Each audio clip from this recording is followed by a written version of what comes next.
اعوذ باللہ من الشیطان الرجیم بسم اللہ الرحمن الرحیم۔ جب اللہ کسی عورت سے راضی ہوتا ہے تو اس کے جسم میں یہ 8 نشانیاں ظاہر ہوتی ہیں۔ 8 ایسی نشانیاں جس عورت میں ظاہر ہوں تو وہ خوش ہو جائے کہ اس کا رب، اس کا خدا اس سے راضی ہو گیا۔ سمجھو، بسم اللہ الرحمن الرحیم راضی ہوتا ہے تو 8 نشانیاں ظاہر ہوتی ہیں۔ اللہ تعالیٰ کی اپنے بندے سے محبت کی نشانیاں۔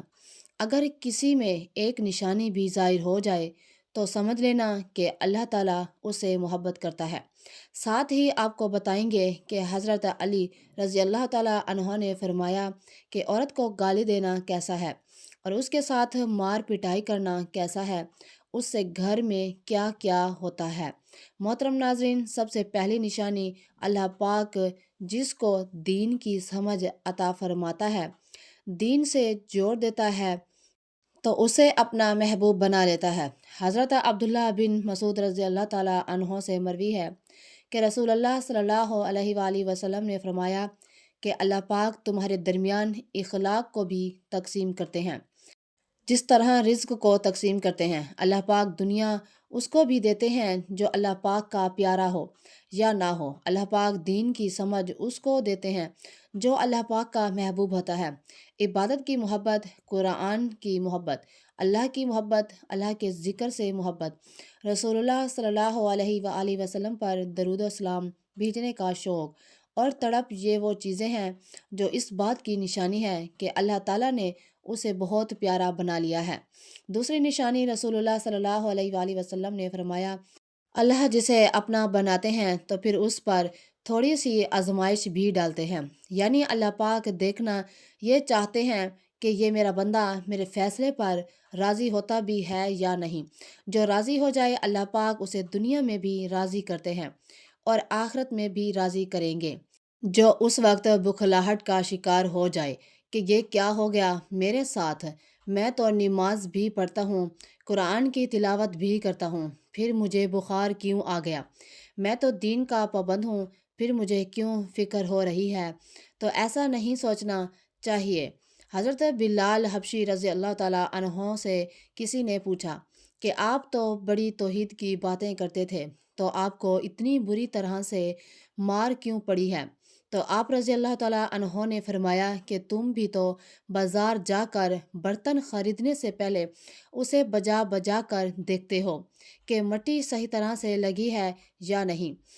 بسم اللہ نے مجھے آزمایا تھا، اس کے بعد یہی وہ غلام تھا جس کا رنگ کالا تھا، موٹے موٹے ہونٹ تھے، جس کے بارے میں اللہ کے پیارے رسول حضرت محمد صلی اللہ علیہ وآلہ وسلم فرماتے ہیں کہ جب بھی میں جنت میں جا رہا تھا، جب مجھے معراج کروائی گئی تو آگے آگے کسی کے چلنے کی آہٹ سنائی دی۔ میں نے حضرت جبرائیل علیہ الصلاۃ والسلام سے پوچھا کہ یہ کون ہے؟ جواب ملا، یہ بلال حبشی ہیں جو آپ کے آگے آگے چل رہے ہیں۔ حضور پاک صلی اللہ علیہ وآلہ وسلم جب واپس آ گئے تو حضرت بلال رضی اللہ تعالیٰ عنہ سے پوچھا کہ تم کون سا عمل کرتے ہو؟ تو حضرت بلال حبشی رضی اللہ تعالیٰ عنہ نے فرمایا کہ آپ نے ہی تو فرمایا تھا کہ ہر وقت باوضو رہنا، تو میں ہر وقت باوضو کی حالت میں رہتا ہوں، اور جب بھی وضو ٹوٹ جاتا ہے تو اسی وقت نیا وضو کر لیتا ہوں، اور جب وضو کرتا ہوں تو تب 2 رکعت نماز بھی پڑھ لیتا ہوں۔ چلتے زمین پر ہیں اور قدموں کی آہٹ جنت میں سنائی دیتی ہے۔ تو آزمائش اللہ پاک کی محبت کی دوسری نشانی ہے۔ دوسری نشانی ہے اس لیے اگر کوئی فکر یا پریشانی میں ہو، اس کا مطلب یہ نہیں ہوتا کہ پتہ نہیں کہ مجھے کیا ہو گیا۔ اللہ پاک اپنے پیاروں کو بھی آزماتا ہے۔ تیسری نشانی تو بہت ہی خوبصورت نشانی ہے، جس سے پتہ چل سکتا ہے کہ اللہ پاک کس سے راضی ہے اور ہم سے محبت کرتے ہیں یا نہیں۔ اللہ پاک جب کسی بندے سے محبت کرتے ہیں نہ تو اس کی طرف خوبصورت بلائیں لاتے ہیں۔ حدیث میں آتا ہے کہ جب اللہ پاک کسی سے محبت کرتے ہیں تو اللہ حضرت جبرائیل علیہ الصلاۃ والسلام کو فرماتے ہیں کہ اس کے بعد آسمانوں میں زلزلہ آ جاتا ہے، سب فرشتے بھی ہوش ہو جاتے ہیں، اور پھر جب اللہ کے حکم سے جب ہوش میں آتے ہیں تو سب سے پہلے حضرت جبرائیل علیہ الصلاۃ والسلام کو اجازت ہوتی ہے، تو حضرت ابراہیم علیہ السلام سے سوال کرتے ہیں کہ ہمارے رب نے کیا فرمایا ہے، اور اس کے بعد خود ہی کہتے ہیں اللہ نے جو بھی فرمایا ہوگا وہ حق فرمایا ہوگا۔ پھر اللہ فرماتے ہیں جبرائیل، میں نے آج اس بندے کو اپنا محبوب بنا لیا، تم بھی اسے اپنا محبوب بناؤ۔ حضرت جبرائیل علیہ الصلاۃ والسلام بھی اس بندے سے محبت کرنے لگتے ہیں۔ پھر حضرت جبرائیل علیہ الصلاۃ والسلام کو حکم ہوتا ہے کہ آسمان کے تمام فرشتوں کو خبر دو، یہ اللہ کا پیارا بن گیا ہے۔ حضرت جبرائیل علیہ الصلاۃ والسلام آسمان کے تمام فرشتوں اور نورانی مخلوقات کو بھی اس سے محبت کرنے کا حکم دیتے ہیں۔ آسمان کے خربوں فرشتے اس سے محبت کرنے لگتے ہیں۔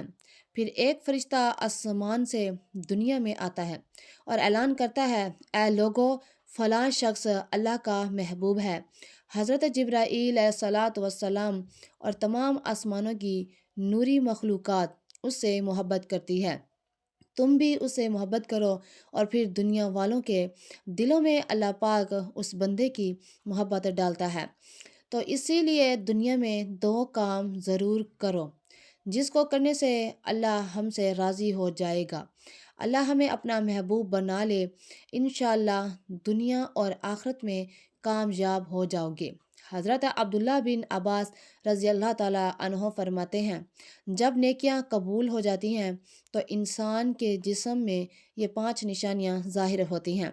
نمبر 1، جب انسان کی نیکی قبول ہو جاتی ہے تو اس کی وجہ سے اس کے چہرے پر عجیب سی رونق آ جاتی ہے، یعنی وہ انسان دنیا کے سامنے اپنی خوشی کا اظہار اپنی مسکراہٹ اور بشارت کے ساتھ کرتا ہے، اور وہ ہر ایک کے وقت خوش رہتا ہے۔ بس یوں لگتا ہے جیسے اس دنیا میں اس سے بڑا پرسکون اور پروقار والا کوئی نہیں ہے، لگتا ہے کہ اسے دنیا کا کوئی غم ہی نہ ہو۔ یہ خوشی ہر ایک کو نصیب نہیں ہوتی۔ نمبر 2، اس کا دل روشن ہو جاتا ہے، یعنی وہ ہر وقت اللہ کے وعدوں پر امید رکھتا ہے۔ اس کے پاس کچھ ہو یا نہ ہو لیکن اس کے دل میں اتنی خوشی ہوتی ہے کہ اس کو کوئی پرواہ ہی نہیں ہوتی۔ اور یہ یاد رکھنا کہ امیر انسان مال سے نہیں بنتا بلکہ امیر ہمیشہ دل سے بنتا ہے۔ حضرت علی رضی اللہ تعالیٰ عنہ فرماتے ہیں دولت مٹی کی طرح ہے اور مٹی کو پیروں کے نیچے رکھنا چاہیے، اگر سر پر چڑھاؤ گے تو وہ قبر بن جائے گی، اور قبر زندہ لوگوں کے لیے نہیں ہوتی۔ نمبر 3، جب کسی کی نیکیاں قبول ہو جاتی ہیں تو اس کے جسم میں نیکی کی طاقت آ جاتی ہے اور شیطان اسے گمراہ نہیں کر سکتا۔ شیطان سے بچنے کی قوت اللہ تعالیٰ اس کے جسم میں پیدا کر دیتا ہے۔ نمبر 4، وہ اپنے مال و دولت میں فراوانی پیدا کرتا ہے، یعنی اللہ تعالیٰ اس کی پیدا کرتا، یعنی اللہ اور اس کے رزق میں برکت پیدا کرتا ہے۔ وہ چاہیے لوگوں میں کتنا بھی خرچ کرے، ضرورت مندوں کو کتنا بھی بانٹے، اس کی دولت میں کمی نہیں آتی۔ حضرت علی رضی اللہ تعالیٰ عنہ فرماتے ہیں نصیب کا رزق انسان کو ایسے تلاش کرتا ہے جیسے مرنے والے کو اس کی موت۔ نمبر 5، لوگوں کے دلوں میں اللہ اس کی محبت پیدا کرتا ہے، یعنی جب اللہ اپنے بندے سے خوش ہوتا ہے تو اس وقت اس کی محبت لوگوں کے دلوں میں پیدا کر دیتا ہے۔ محترم ناظرین، اب آپ کو بتاتے ہیں عورت کی 5 ذمہ داریاں۔ حضرت علی رضی اللہ تعالیٰ عنہ فرماتے ہیں عورت کی سب سے بڑی ذمہ داری کیا ہے؟ حضرت علی رضی اللہ تعالیٰ عنہ کی خدمت میں ایک شخص آیا اور دست ادب کو چھوڑ کر عرض کرنے لگا یا علی، میری بیوی میرے گھر کا کام کاج صحیح نہیں کرتی، نہ میرے کپڑے کی دیکھ بھال کرتی ہے، نہ گھر کی صفائی ٹھیک سے کرتی ہے، تو کیا میرا ڈانٹنا غصہ کرنا صحیح ہے؟ بس یہ کہنا تھا۔ تو حضرت علی رضی اللہ تعالیٰ عنہ نے فرمایا اے شخص، اس نے کہا کہ تمہاری بیوی پر تمہارے گھر کا کام واجب ہے۔ یاد رکھنا اسلام نے عورت کی عزت کو جتنا بلند کیا ہے اتنا کسی مذہب میں نہیں کیا۔